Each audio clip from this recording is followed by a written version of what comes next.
Well, good morning, beautiful souls. I hope everybody is having an amazing day. Tell me, are you a highly sensitive person?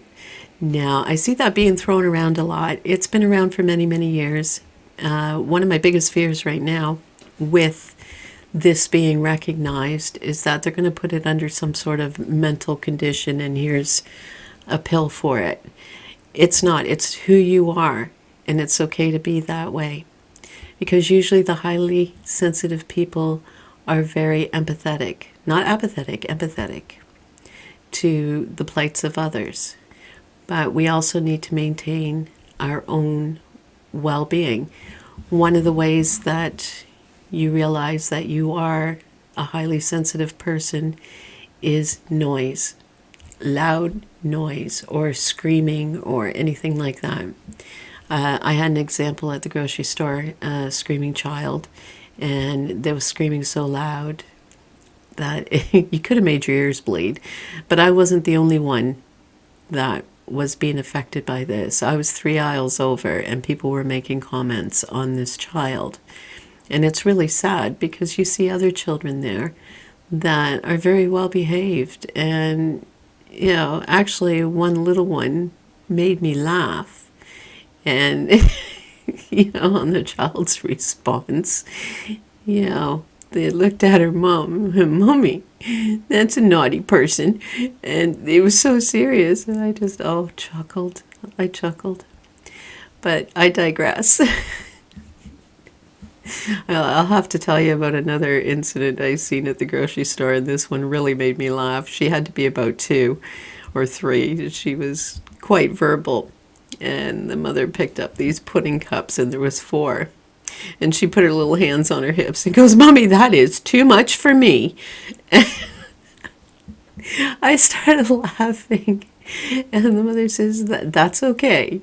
You don't have to eat them all at once. She looked at me and she says, I can't win with her.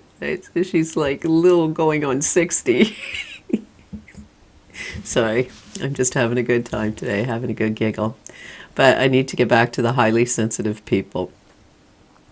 Now, with highly sensitive people, you pick up on things. It's almost like you've got heightened senses, heightened hearing, even though I'm told by my husband consistently I've got selective hearing. He's the one with selective hearing. I just choose to ignore. That's besides the point. So, sorry, if you are a highly sensitive person, I want you to know that is okay to be that way, because highly sensitive people are very empathetic to the world around them. They are very empathetic to people who are, in pain physically, mentally, emotionally. But we also need to find that line on how to keep our well-being up to snuff and not let it affect us.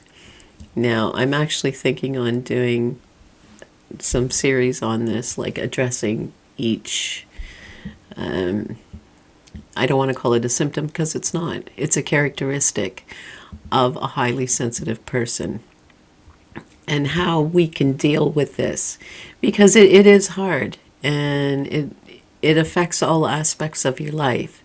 Like going into a job, if you're sitting in an open office with loads and loads and loads of people, it can really, send you squirrely. But how do we deal with that? It may be down to finding a job where you're not in that situation.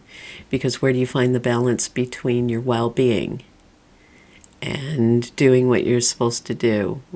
I've had this job for 10 years and I can't do it anymore. But I need to stick there because that's what I'm used to. That's my comfort zone.